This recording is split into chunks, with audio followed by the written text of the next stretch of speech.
templo sem igreja e pode ter igreja sem templo, né? Porque são coisas distintas.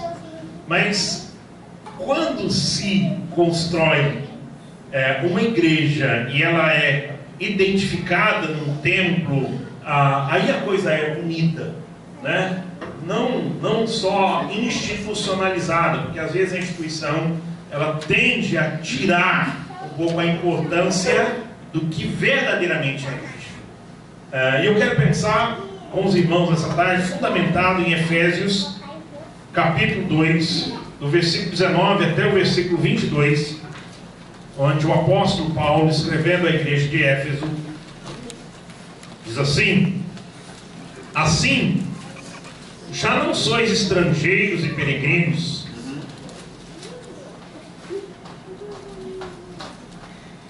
dá mais um tempinho, né? Às vezes fica meio acelerado. Efésios 2, 19 a 22. Parece até que eu comecei nessa carreira ministerial ontem. A gente fica meio acelerado assim, né? Desculpe, irmãos. Vamos agora com calma. Os irmãos podem permanecer sentados.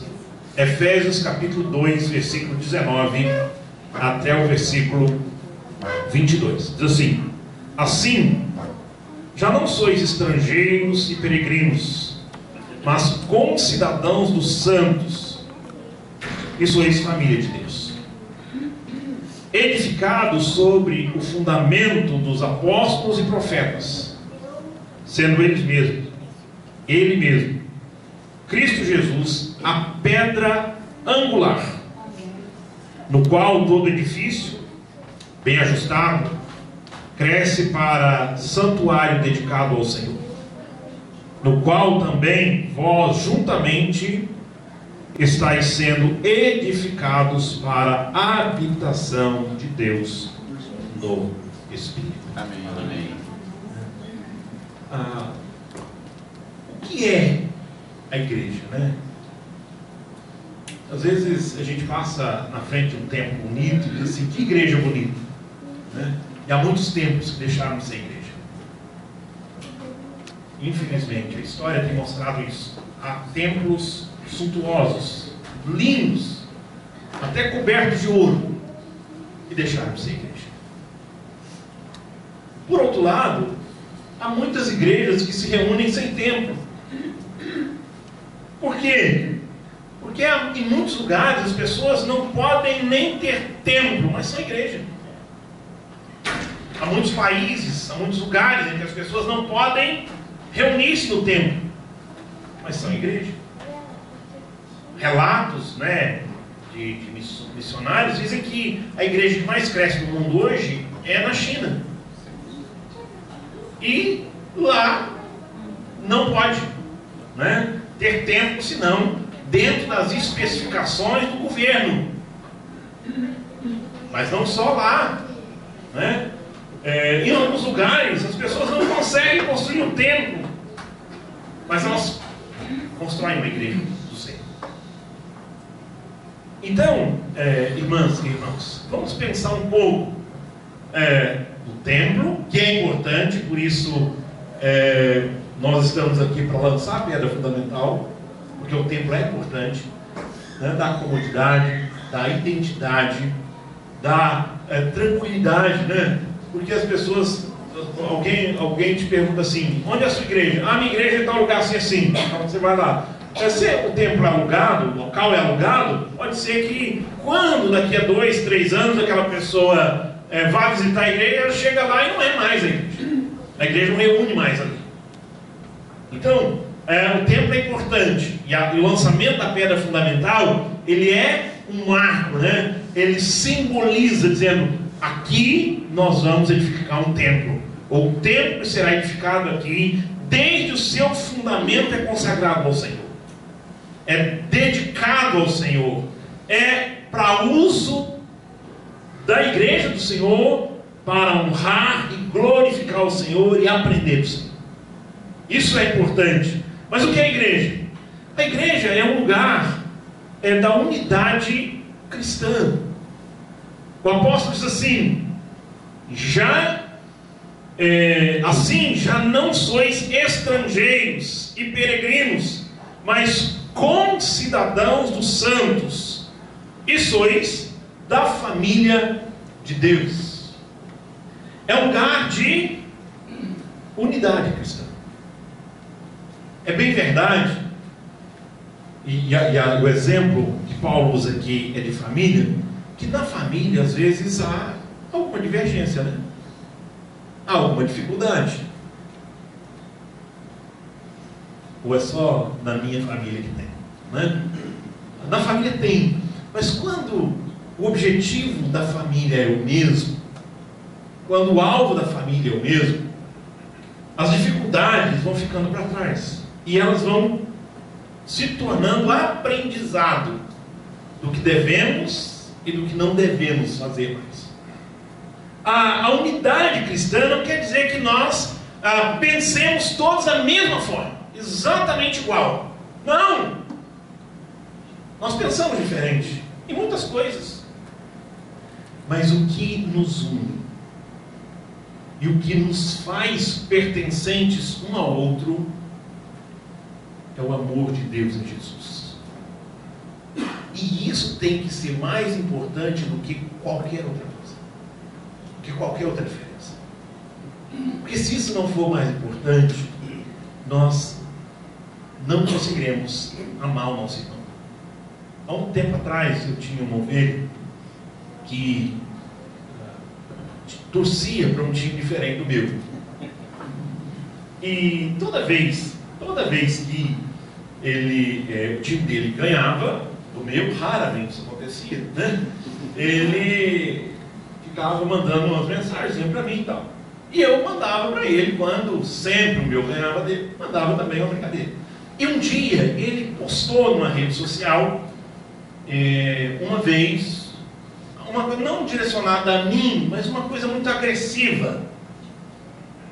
Palavrões, xingamentos, às torcidas adversárias. Eu, privadamente, o chamei e disse assim: meu irmão, nós precisamos ser mais crentes do que torcedor. Se essa ordem for invertida, a gente está caminhando para um caminho perigoso.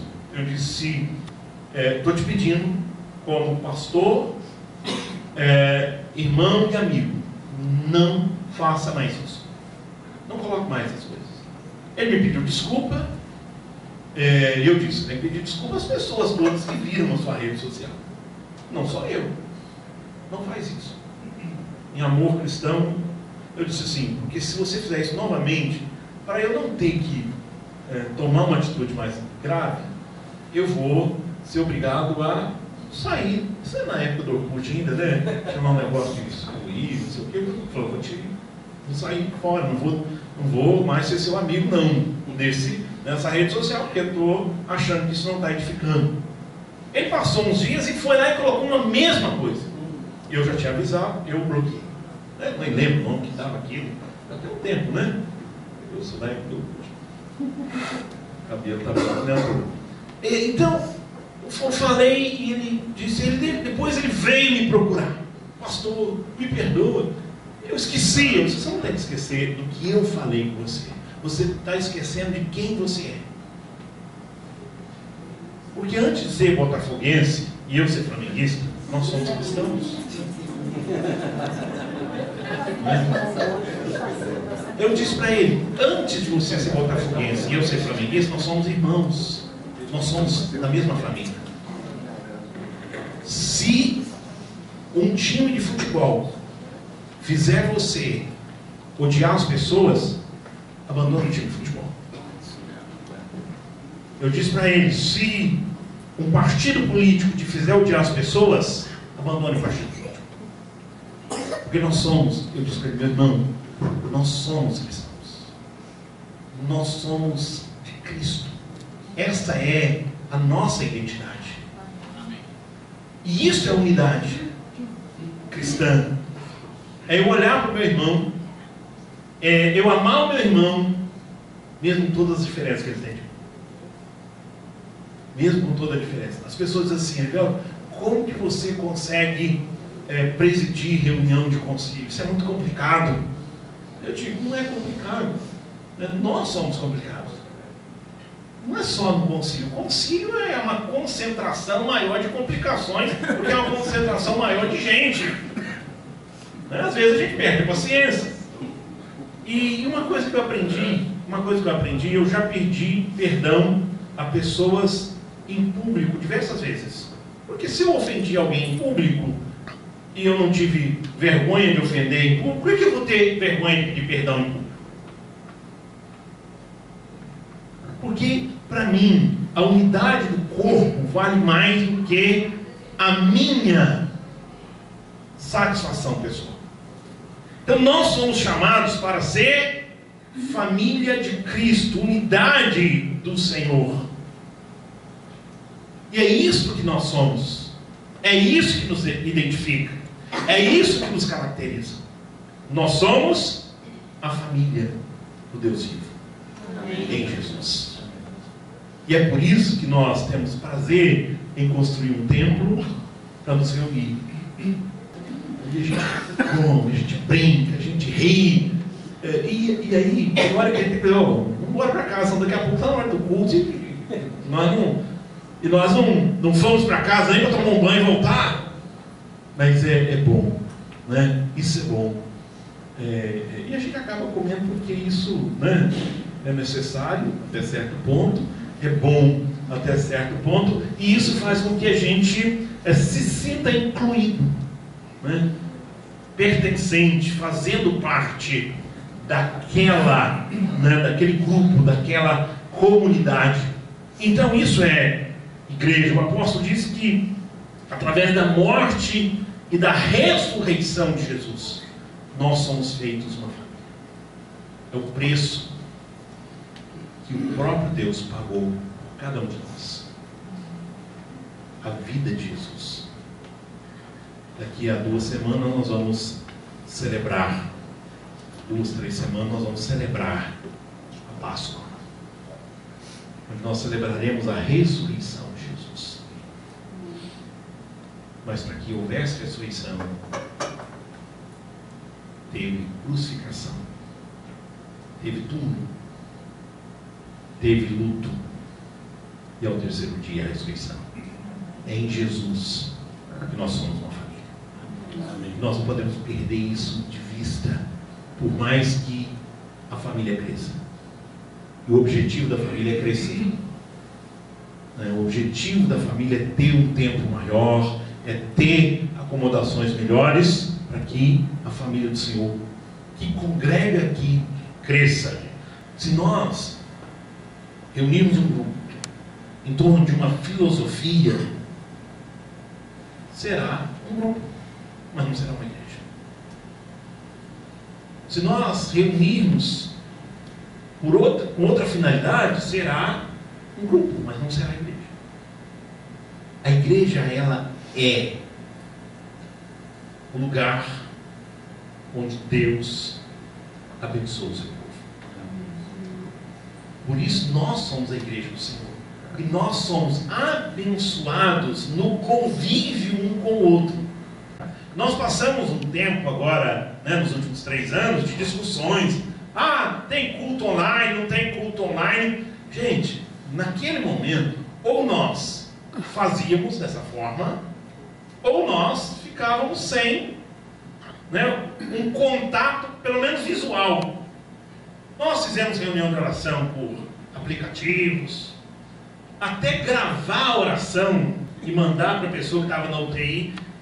Meu ovelho me pediu, eu mandei.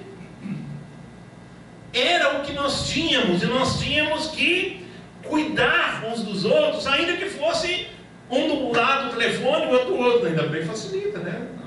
A chamada de vídeo ajuda bem, os aplicativos, tudo. Mas, né, se não há convívio, a comunhão se esfria.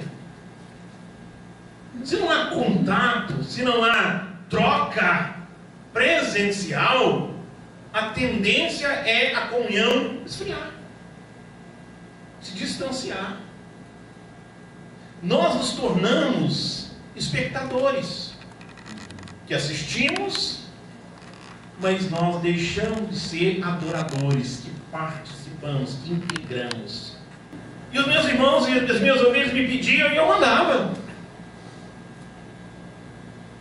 E dizia: pastor, faz uma chamada de vídeo com fulano, que fulano parece estar entrando em depressão. Eu fazia uma chamada de vídeo. E vou confessar um pecado aqui. Eu fui visitar alguns irmãos porque de fato eles precisavam naquele momento, e eu podia até sofrer uma sanção ali do poder público, mas era ou sofrer a sanção ou o meu irmão sofrer uma sanção muito grande. E eu fui algumas vezes com cuidados. E na hora que a gente chegava, o irmão, a irmã queria vir abraçar a gente, alguns pegavam a gente desprevenido e abraçavam. Aí eu ficava assim, né? E abraçava também. Aí já foi, vamos embora. Né? O pessoal está ali precisando de um abraço, né? Era isto, irmãos, a igreja do Senhor, ela é a casa de Deus nesse sentido. Nesse convívio, nesse estar juntos, nós somos tremendamente abençoados por Deus. Amém. Doenças são curadas. Não só pelo ato, né, do milagre que de fato a gente crê que ele pode estar, mas a comunhão é um milagre. E que muitas pessoas esqueceram. Eu acabei chegando aqui muito em cima da hora, né, hoje. Ao contrário do que eu gosto de chegar sempre um pouco bem antes e tal. Mas eu tenho uma senhora que foi minha ovelha, que hoje vai ter a festa de 90 anos dela, ali em São Pedro da Aldeia. E o reverendo Renato me convidou, em outubro, setembro, outubro, não lembro. E eu disse para ele: não, tranquilo, daqui até lá, sem problemas. Quando foi lá para dezembro, uma das filhas me disse assim: pastor, mamãe pediu para convidar o senhor para o aniversário dela. E eu falei: em março, que não seja dia 18, né? E ela disse: é o dia 18. Eu pensei em ligar, pensei em falar com o reverendo Renato que eu não vinha, porque eu preguei nos 85 anos dela. E eu disse assim: minha irmã, nos 90 eu estou aqui. E é interessante, na hora que nós chegamos, a alegria daquela, né? Ela já está com bastante dificuldade de ficar em pé, de andar, né? Mora em frente à igreja, mas quase não consegue ir ao templo, né? E aí o José Alfredo falou assim: e aí, minha irmã, lembra de mim? Ela olhou e disse assim: lembro, José Alfredo. Quantos anos você não via ela? Quantos anos você não via? Mais de 20 anos. E ela conheceu com 90 anos. Feliz da vida. E as filhas: não, agora tem que tirar foto, não sei o quê. Acabou atrasando um pouquinho, né? Mas, não que eu seja justificativa, mas é uma explicação, pelo menos, né? Porque isso é um remédio para a nossa alma. Isso é um remédio para a nossa alma. Ontem de manhã eu recebi uma ligação de uma ovelha que queria conversar comigo antes do marido acordar. 40 minutos de telefone. 40 minutos de telefone. E se fosse uma hora, se fosse uma hora e meia, se fosse 2 horas, eu ficaria. Porque ela precisava. Ela precisava. A igreja, a casa de Deus é edificada nesse convívio que nós temos. Não é um templo físico. O templo físico pode representar. A igreja é um lugar de crescimento espiritual.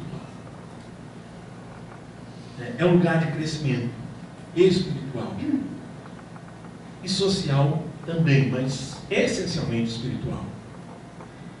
Porque você é parte daquele corpo, independente do lugar que você ocupa, se o lugar de maior destaque ou se o lugar do serviço que muitos não querem. A nossa comparação é com a gente mesmo. Eu fiz na obra do Senhor o melhor que eu podia. Eu dei tudo que eu podia de mim para realizar aquilo. Isso é o mais importante. Uma vez eu tive um problema seríssimo numa reunião de conselho. Eu tinha naquele conselho 3 presbíteros. Tinha naquele conselho 3 presbíteros. E nós íamos ter eleição para novos presbíteros na igreja. E um presbítero disse o seguinte: nós não podemos abrir para quem é analfabeto concorrer ao presbiterato da igreja. Aí eu olhei e disse assim: meu irmão, só nos falta uma base para isso. O senhor não tem, eu não tenho, eu não quero. Porque quando a Bíblia diz das qualificações, eu peguei os textos que faz as qualificações, não fala isso. Ah, mas como que o presbítero vai representar a igreja no presbitério se ele não sabe ler? Isso dificulta o exercício do ministério dele, mas não impede. Não impede. E eu sabia que ele tinha um desafeto, coisa terrível, né? Ele tinha um desafeto que tinha grande chance de ser eleito, e o homem, qual o defeito que ele tinha para colocar naquele irmão? Ele não sabia ler. E eu não podia permitir que aquilo acontecesse. Eu não podia permitir que aquilo acontecesse como pastor, porque eu sou pastor de um doutor, de um pós-doutor, e eu sou pastor da pessoa que não teve a oportunidade de estudar. Eu sou pastor dela também. E eu tenho que amar os dois da mesma forma. Eu tenho que valorizar os dois da mesma forma. E eu preciso encontrar um equilíbrio para falar com os dois da mesma forma. Esse é um desafio. E aí eu tentei equilibrar a coisa, e ele disse, e ele estava convencendo os outros. Eu disse: meu irmão, calma, não vamos por esse caminho. Nós estaremos sendo antibíblicos, inconstitucionais. A nossa Constituição não diz. Diz que tem que ser apto para ensinar. Mas eu já fui edificado por pregações, na época do seminarista, de um homem que era ele era analfabeto. Ele me pedia para ler o texto que ele pregava, e ele ia citando textos bíblicos, e eu, olhando aqui, ali, e ele citava de cabeça muito mais textos bíblicos que eu. Eu fui, e ele disse: não, essa é a minha posição, não sei o que e tal. Aí eu falei: meu irmão, vamos, entenda. E aí lá no momento eu pedi a paciência e falei assim: meu irmão, eu prefiro muito mais um presbítero analfabeto crente do que um presbítero não crente dentro do conselho. Acho que eu não queria falar daquilo, né? Eu fiquei naquela igreja só 2 anos. Né? Graças a Deus que eu convidado para voltar, mas não era o tempo de voltar, né? Porque ele mesmo, mais na frente, me convidou para voltar. Mas eu fiquei só o resto daquele ano e o ano seguinte, porque eu tinha mandado. Eu acho que senão eu tinha ficado, tinha sido mandado embora da igreja naquele mesmo dia, naquela mesma reunião. Mas eu não pude deixar de falar, porque estava se ferindo um irmão, o direito de um irmão, que tinha suas lutas, suas dificuldades, mas que era um homem crente, temente ao Senhor. Tudo que precisasse daquele homem na igreja ele fazia. Mas por quê? O único defeito que o outro via nele: isso não deve ter lugar na igreja, irmãos. Vaidades não deve ter lugar na igreja. Porque nós às vezes aniquilamos espiritualmente, encolhemos espiritualmente pela nossa vaidade. Todos nós somos chamados para servir ao Senhor. Alguns em áreas de muito destaque, outros em área de muito pouco destaque para os homens. Mas quem exerce bem tem um grande destaque diante do Senhor. Essa é a igreja do Senhor. Amém. É um corpo complexo. O corpo humano é complexo, não é? É complexo. Esse corpo, né, que a igreja é mais complexo, mas se a gente aprender a amar esse corpo, entender que a gente faz parte dele, com suas qualidades, com suas virtudes, com seus defeitos, com suas debilidades, nós vamos investir mais. Porque no outro contexto, Melhor, né, nós tivermos. Porque nós vamos saber que não é apenas um investimento para o tempo presente, é um investimento eterno. É um investimento eterno. E eu encerro lembrando o que é dito da igreja do Senhor lá em Atos dos Apóstolos. Eles viviam, eles partiam o pão de casa em casa, eles oravam juntos, eles tinham tudo em comum. E enquanto isso, acrescentava-lhes o Senhor, dia a dia, os que iam sendo salvos. Começou a dar problema, porque alguns foram esquecidos, elege os diáconos. A igreja começou a crescer, né? Aparece o Barnabé para ser enviado para os gentios, para apaziguar os ânimos. Deus vai provendo o que a igreja precisa. Amém. Nós precisamos de Deus. Amém. Nós precisamos entender que somos o povo escolhido e amado de Deus. Eu sou, o meu irmão também é, a minha irmã também é, a criança é. Alguém falou assim: pastor, você fica brincando com as crianças depois do culto, os meninos ficam, passa, corre, dão tapa no Senhor, brinca para lá, para cá. Tem um lá que colocou um apelido em mim. Aquele sem vergonha, colocou um apelido em mim, mas não vou falar, né? Claro que não vou falar, né? Vou contar para vocês, né? A mãe dele fica brava com ele, e eu fico sério. Assim, e ele me chamando pelo apelido, né? Mas ele passa na rua, ele me vê, eu não vejo, ele grita de longe: pastor, pastor, eu vou, né? Ele tem 4 anos. É meu velho. E brinca comigo. Eu prefiro que as crianças tenham essa possibilidade de brincar comigo, que aquele lá não posso. Né? Como que eu vou cuidar? Como que eu vou pastorear essas crianças se elas tiverem aversão a mim? Eu falei: quem tem que corrigir, e aí eu vou com os pais, né? Apronta lá e vou dos pais. Corrija o seu filho. E não diz que foi eu que mandei, não. Corrija para você pai. Corrija para você pai. Corrija para você mãe. É obrigação sua. Eu não vou ficar chamando a atenção da criança do púlpito. Aprender, crescer, entender o outro, amar o outro. Quando não dá para entender, ama a si mesmo. Quando você está quase desistindo, ama mais um pouco. Quando está difícil ser Deus, está difícil, mas me dá a capacidade para amar mais um pouco. E aí você vai perceber lá na frente, que aquele que quis que você fosse embora, porque você falou com ele, quer que você volte. Paulo não quis ir com Marcos. Lá na frente ele disse: manda vir João Marcos, eu preciso dele. Fala para ele para trazer minha capa, meus pergaminhos, ele vai ser de grande utilidade aqui. Naquele momento lá atrás não era, mas cá na frente é.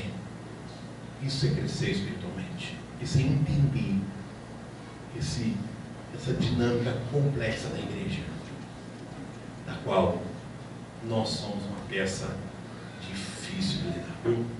Talvez a pessoa mais difícil que tem que lidar na igreja sou eu. Se você pensar assim, você vai amar mais as pessoas. E você vai dizer assim: apesar de eu ser quem eu sou e como eu sou, as pessoas me amam. Então eu preciso amá-las também.